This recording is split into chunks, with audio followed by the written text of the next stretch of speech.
You are listening to the Bright Life Podcast, all about ways to stay inspired, chase your dreams, and find more gratitude in the highs and lows of the journey. I'm your host, Jessica Johnson. I'm a business owner, a part-time digital nomad, a self-growth junkie, a believer in other big-hearted women, and am all about sharing tips, tricks, lessons learned, and encouragement so we can all live our biggest, brightest lives. You ready? Let's do this. Hi, everyone. I'm so excited to share today's guest with you. We have the amazing Jenny Jones, and Jenny is a business operations consultant who helps coaches, creative agencies, and online service providers organize their business, plan more strategically, and make really data-driven decisions. So basically, she's taking people from feeling overwhelmed and scattered to focused and profitable and balanced. And I just thought she'd be the perfect person because I know so many of you are thinking of starting a business, or maybe you're new to business and there's that feeling of overwhelm and like, where do I begin? How do I organize this? How do I run it? Like, I'm like a CEO versus feeling like a one woman circus. So she's just going to teach us all the things. So welcome, Jenny. Thank you so much for having me. But yes, we are going to be talking about all those things and helping you guys feel a little bit more at ease when it comes to running your business. Absolutely. And maybe that's a great starting place because, there's all these terms thrown around, right? Like operations business consultant. Like, can you tell us in your own words what that is for anyone who hasn't heard it before? Yeah, I actually love that you're starting with this question because I I feel like I need to come with like a dictionary of just like all the different terms that comes with operations and systems and all that, but in layman's terms, I think I just help the business run more efficiently and more smoothly. Like, Yes. easy as that. And I obviously do that through a combination of helping you map out your processes, um, finding out ways to like integrate tech into those processes. And both of those things kind of feed into your overall system. So, systems are like the larger part, processes, tech, procedures all feed into the system itself. So I Yeah. hope that lays a little bit of foundation there. Yes, it does. It's like I remember feeling like when I started my business, you're kind of doing it all alone and you're like, well, I think I need to get this like social media tool over here and I need to maybe like I just felt like everything was so disconnected where I'd write my thoughts for one thing in this doc and then I'd lose it by the time I was trying to post it. And what I realized is, oh, there's people who actually love this side of things who can take all these disjointed ways that maybe you've been doing things or keeping track of them or feeling like you're on your own with. And they're like, oh no, I love connecting this and I love making processes and I love like streamlining it. And you're like, this is fantastic. Thank you so much. I'm glad there's people like you in the world. I know. I think it's so funny because I found that, yeah, not a lot of people, especially entrepreneurs, most of us are pretty visionary, big picture thinkers, and you got lots of ideas. You're like, oh, I want to try this. I want to do this next. And I'm that person to kind of help you just like rein things in. And I'm like, let's like take a step back. Let's make sure we're doing and approaching this the right way so you're not feeling overwhelmed. And I know that a lot of us, like you were mentioning, get that shiny object syndrome. You're like, oh, Yeah. I need to try this social media platform, or, you just get overwhelmed with all the things. And I love helping my clients kind of hone in on what they need to prioritize. Yeah, and you're very accessible. Like, I think if anyone's listening thinking, oh, I thought that was just something that big corporations had, actually, like, it can be coaches, it can be people who, are writers or graphic designers. Like, these days, it's actually like you can serve so many different professionals at all stages of business. And we'll dive into all that. But I want to make sure anyone who's like listening gets that too, that it doesn't have to be like, you're a billion-dollar business, any stage you're at, you can really lean on a person like this to be your right hand person to kind of help you even from the start if you wanted to. Yes, and that's exactly it because I don't want you to feel like it's a unapproachable, overwhelming thing. Like, even if you're just starting, like you do have systems, you just don't even know it. Yeah. Okay, so let's talk about that. So let's say there's someone listening who's like, okay, I have some ideas for a business. Haven't started it yet, but I'm trying to get all the pieces in place and think through all the right things. What are some things that they can be doing today or thinking about today that are going to set them up for success when they do officially start that business? Yes, I love this. So I think if you are in the beginning stages of thinking about what your business is going to look like, I think the first step is understanding what your services or your offers are going to be. And once you understand what you are doing for your clients, mapping out your client journey from the lead intake process when somebody is inquiring and is wants to learn more about working with you, all the way through from doing that sales call with them, onboarding them, delivering your services and offboarding them from your business, and then how you keep them in your ecosystem after they offboard. Like what does that entire client journey look like from A to Z? And I know that can feel definitely very overwhelming. And I will say it's going to take iterations. Like once you sign your first client, like maybe the next time you sign another client, it's going to look a little different, but having an idea of like step by step, like what should happen at every stage is going to really help you just seem more professional and put together and like have your clients feel really like reassured that you are taking care of them. Yeah, for sure. And even energetically, I remember learning this early on before I even had my product, like you mentioned. Just if you want to almost be set up to the point where if someone came in tomorrow, you would at least have enough going that you could really take them on, because otherwise you're kind of blocking yourself because you know you're really not ready. Mhm. So even if this process sounds intimidating, it's actually the perfect thing for you because it's going to force you to look at the things that, okay, maybe that's your next step for what you need to set up, whether it's a sales page, whether it's like a contract, or just get it all ready. And that's going to do a lot for you that you won't have to scramble when someone comes in, and you're going to mentally feel actually like ready for to open your doors almost a little bit more. Yes, I love that. Yes, because that is totally it. Like energetically, like you are relieving this pressure. Like you're not going to have to think on the fly. You're not going to be scrambling. You'll have maybe it's not like an exact plan step Right. by step, but you have an outline. You know what, if somebody is going to want to sign with me tomorrow, I have an idea of like what I need to do. I'm not going to be like Googling to try to figure out how do I send a contract to somebody at the last Yeah. minute, right? Right. Yeah. And to your point, I love that you mentioned too, you can change it. This doesn't have to be set in stone. It can be the best thing you can see now, but at least it will give you that foundation that you can improve from with every client, and it can apply across businesses, whether you're a writer or a designer or kind of DIY person, to whether you're like, I want a jewelry business. There's always going to be where that client first finds you or hears about you, to what actually gets them to purchase, what that looks like, what you're going to do after to make sure they had an amazing experience and want to share you with their friends. So, this Hmm. is a really good tip. You guys got to Yes. write this one down. I actually really love that this is what you suggested for that. It's so good. Yes, write it down, write it down. Write it down. Now, what about for anyone who's listening who's newer into business? So they've started, and they're in that messy middle of the beginning where they did the big scary thing and they got out there, but it's like, oh my gosh, I don't even really know like what I'm doing yet. What about for them? Is there anything that could make their life a little bit easier that they should be thinking about at that stage? Yeah, so I imagine these kind of people, you probably like have a few clients, like you're doing the thing, and like you said, you're in the messy middle right now, and you're like figuring it out on the fly. I think one thing that really helped me in the beginning was establishing time management and calendar systems. So I know that obviously as a business owner, you're torn in a million different directions and you have a million things in your to-do list going through your head. And like you said, you might have had them written on a random Google Doc or on a notebook or it's in your inbox. So it's Mhm. feeling like you're overwhelmed with all the things happening.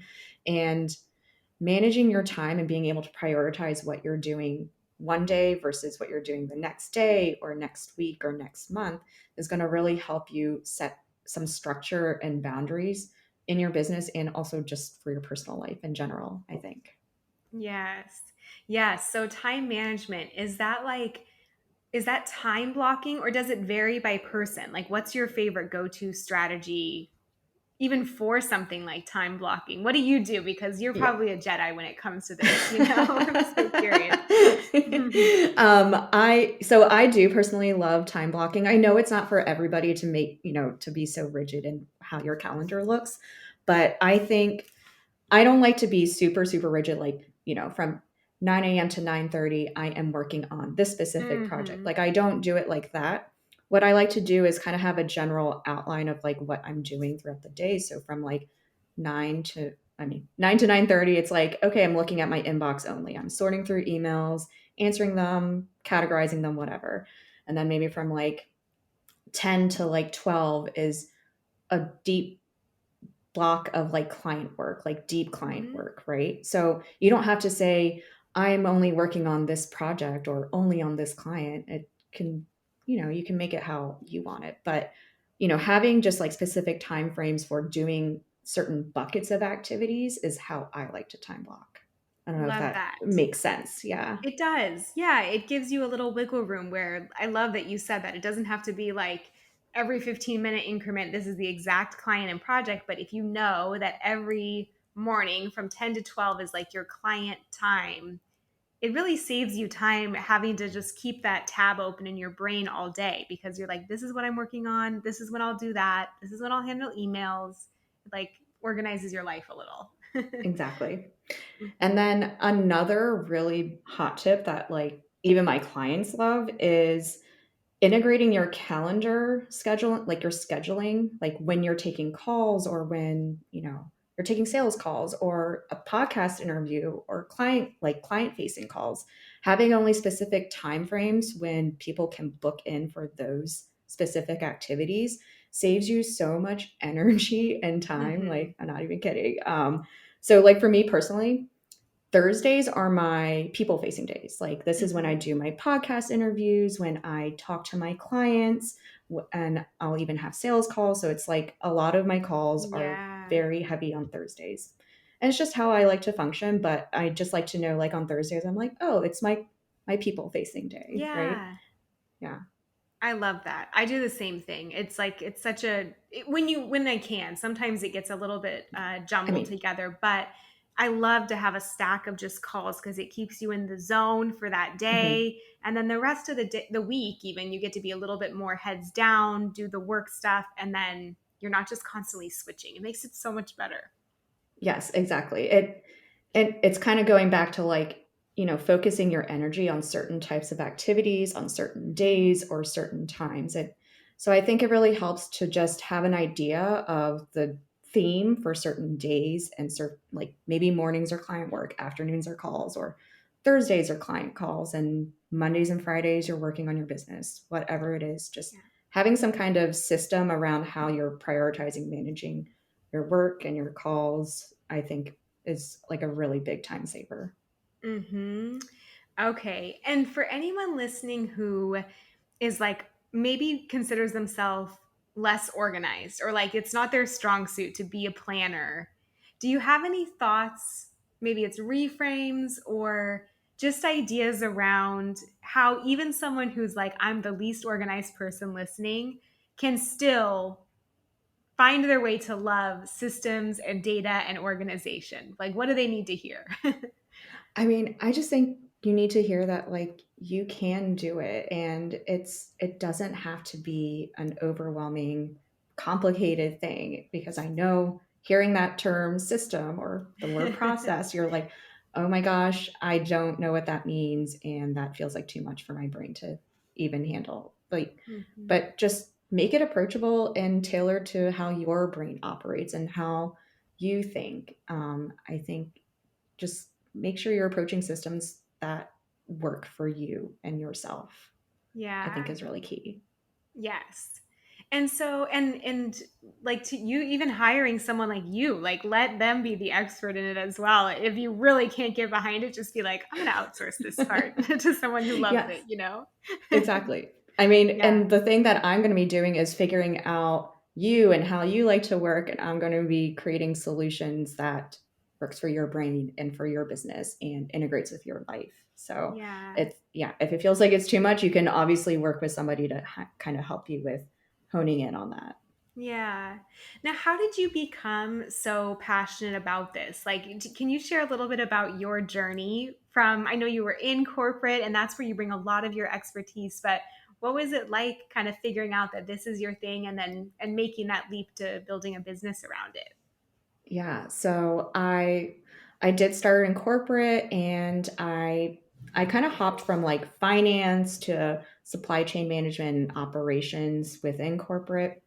And I kind of realized that was what I really loved, like creating these processes and, communicating the changes and whatever the thing was to different stakeholders, right? And when the pandemic happened, I had actually quit my corporate job, and I was like, okay, I guess I need to pivot. And my husband, he actually has his own business. He has a electrical contracting business. So I was helping him with some of his back end systems. And that was kind of my Mm. light bulb moment, like, oh, I can help other business owners with this, because my husband, he's a big, like, very visionary thinker. Like, he has always like lots of things and ideas going on in his head. And I realized obviously there's going to be other people just like him who need some help with like organizing their thoughts and whatever is going on in their business. So that was kind of what Yeah. got me into this world. Yeah. I love that. Kind of a light bulb moment that was you maybe didn't even see coming, but was there to kind of show you this is something that you love that other people probably could really benefit from as well. Yes, exactly. So, on that note, like, do you have any advice for someone who's listening, who's either new into business or they're still thinking of their thing, like we mentioned earlier in the episode? Advice around finding their thing that they want to do as a business or build these systems around. Like, what advice would you give them? Yeah. So I think for just finding your thing, honestly, just trying things out. And I know that's very like cliche, but like you just kind of have to do the thing and figure it out. I mean, it took me a little bit to kind of find my kind of systems niche, but you just kind of have to jump in and just do things really messy. And it's not going to be easy, but obviously you're going to improve as time goes on. And then when it comes to systems, just, from right from the very beginning, just knowing kind of generally what your processes are just going to really help save that kind of brain space in your head. So, Mm-hmm. yeah. Yeah. I love the balance of that because it's really this kind of permission that you're giving to do it messy in the figuring out and finding your thing and then giving yourself kind of that spaciousness. But then there's ways that you can really help yourself once you figure it out and create a little bit more of that structure to feel better, to feel more confident, to feel ready to take that next step once you figure out kind of what your thing may be. Yes, exactly. So great. And I know you have like a free gift for listeners and I know people listening are probably going to want to hear more about you and follow for all your tips and tricks and ways that you help in this regard. So, do you want to share more about that? Yeah, so I am going to be sharing with you guys a free SOP template. Now, an SOP, for those of you that are not familiar, means standard operating procedure. And I know that sounds super, super corporate-y, but don't be intimidated. It's really just a how-to. It's just like a step-by-step on how to do a certain task. Like if you have an SOP on how to write and schedule a blog post, right? You Mhm. obviously have steps on how that needs to be done from start to finish. So an SOP is just really a document to kind of help you with, you know, outlining the procedure and the process and giving you all the resources to complete that process in one page, one document, right? And this is also I think they're really good to have even at the start of your business, because you are going to eventually, and I know you're like, I'm not even thinking about that right now. You're going to eventually hand off things to somebody like a contractor Yeah. or another team member. And having these SOPs are going to help prepare you for that big step. And you're not going to be scrambling trying to figure out how to do that. So definitely check out that resource. It's going to be a really big game changer. And there's some really great tips on how to do some shortcuts for creating SOPs in it too. Yes, so helpful. It's exactly what you said. It's going to help you. It's going to help the future of your business. And we'll drop the links in the show notes. And where else can people find you if they're curious now and just want to go get in touch? Yeah, so you can connect with me on Instagram at Jenny M. Jones with an underscore, or on LinkedIn. Those are the two platforms I am most active on. So just shoot me a DM, say hello. I'd love to connect.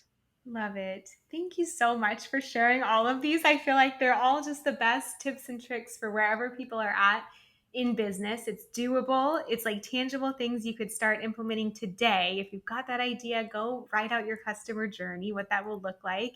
If you're already in it, try giving your calendar a little love and organizing things that way. And if you're really like ready for some help with all these things, then go find Jenny and she will like hand in hand help you through it and kind of show you all the gaps that your business may have and how you can improve those. So thank you again.